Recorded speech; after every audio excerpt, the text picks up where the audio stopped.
చర్చించాలనే దాని సందర్భం వచ్చినప్పుడు వారి అసలు నాయకుడు ప్రధాన ప్రతిపక్ష నాయకుడు అసెంబ్లీకి రావాలి అని అనేక పర్యాయాలు ముఖ్యమంత్రి గారు కానీ అసెంబ్లీలో నాయకులందరూ కూడా పదే పదే మీకున్న అపారమైన అనుభవం ఏదైతే ఉందో, మీకున్న అపారమైన పరిజ్ఞానం ఏదైతే ఉందో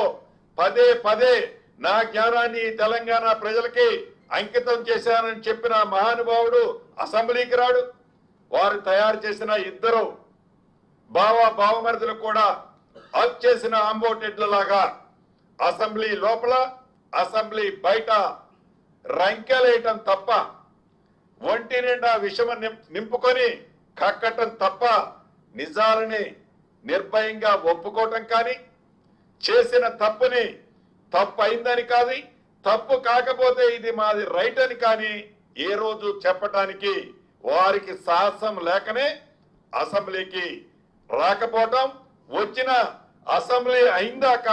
అసెంబ్లీలో ఉండకపోవటం కారణం అదే.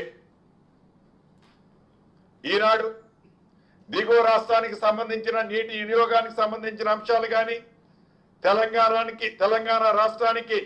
ఇటు గోదావరి కృష్ణాకి సంబంధించిన నీటి వాటాల విషయంలో కానీ అనేక పర్యాయాలు అనేక సందర్భాల్లో ఇందాక నేను చెప్పినట్టు ముఖ్యమంత్రి గారు కానీ నీటిపారుదల శాఖ మంత్రి గారు కానీ ఒక్క నీటి చుక్కను కూడా ఈ రాష్ట్ర ప్రయోజనాలకు సంబంధించిన దాన్ని వదులుకునేదే లేదు, ఎంతటి దానికైనా మేము సిద్ధమని అనేక సార్లు చెప్పినా అదే వంకర కూతలతో, అదే కారు కూతలతో, అదే విషపూరితమైన ఆలోచనలతో మాట్లాడుతూ ఆ పింక్ కలర్ కి సంబంధించిన ఈ ట్యూబులు ఆ ట్యూబులు ఆ మీడియా ద్వారా వక్ర మార్గానికి డైవర్ట్ చేయడానికి తాపత్రయపడుతున్నారే తప్ప వారు చేసిన తప్పులు, వారు తెలంగాణ సొత్తు 1,00,000 కోట్ల పైగా ఏదైతే నీటి పారుదలలో కొల్లగొట్టిన సొమ్ము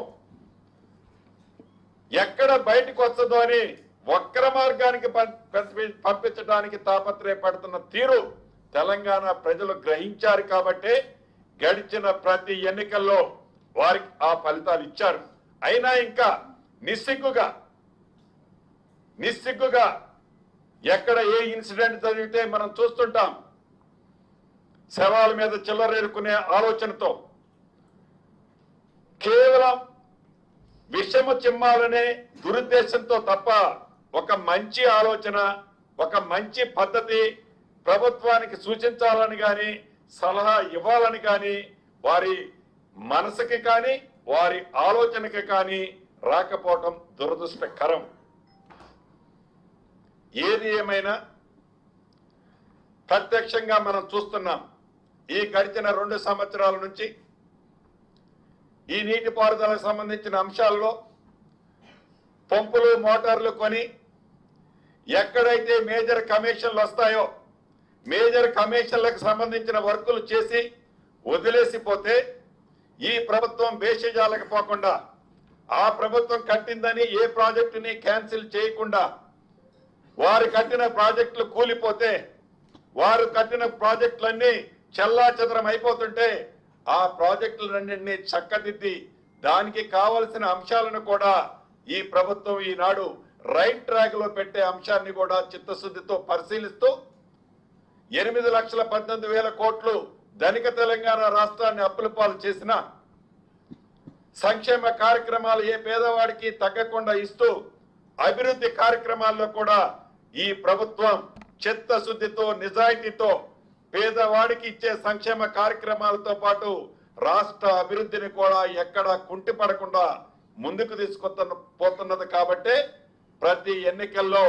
ఈ ఇందిరమ్మ ప్రభుత్వాన్ని ప్రతి పేదవాడి దీవెనలతో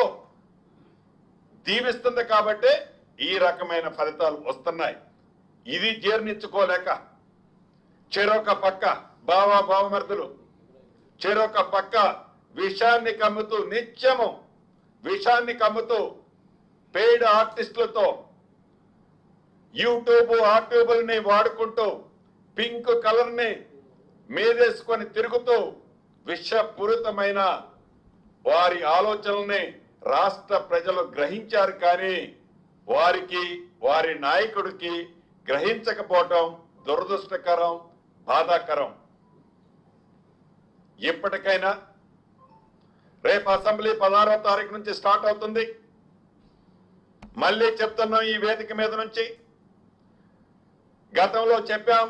ఆనాడు మీరు చెప్పాలనుకున్నది చెప్పి ఏదైతే రాష్ట్ర ప్రభుత్వం దగ్గర ఉన్న ఇన్ఫర్మేషన్ చెప్పే టైంకి ఏదో వంకతో అసెంబ్లీ నుంచి పారిపోయినట్లు పారిపోకుండా, మీ భావమరుదులే కాకుండా మా నాయకుడు అనే చెప్పుకునే ప్రధాన ప్రతిపక్ష నాయకుడు కూడా అసెంబ్లీకి రావాలని, ఏవైతే గోదావరి పరివాహక ప్రాంతానికి సంబంధించిన నీటి అంశాలు కానీ, గోదావరి పరివాహక ప్రాంతంలో ఆనాడు రాష్ట్ర విభజనకు ముందు చేపట్టిన ప్రాజెక్టులు కానీ, రాష్ట్ర విభజన తర్వాత మీరు చేపట్టిన స్వార్థపూరితమైన ప్రాజెక్టుల గురించి కానీ, ఇటు కృష్ణా పరివాహక ప్రాంతంలో జరుగుతున్న మీ టైంలో ప్రాజెక్టులు కానీ, అంతకుముందు ఇందిరమ్మ ప్రభుత్వంలో చేపట్టిన ప్రాజెక్టులు కానీ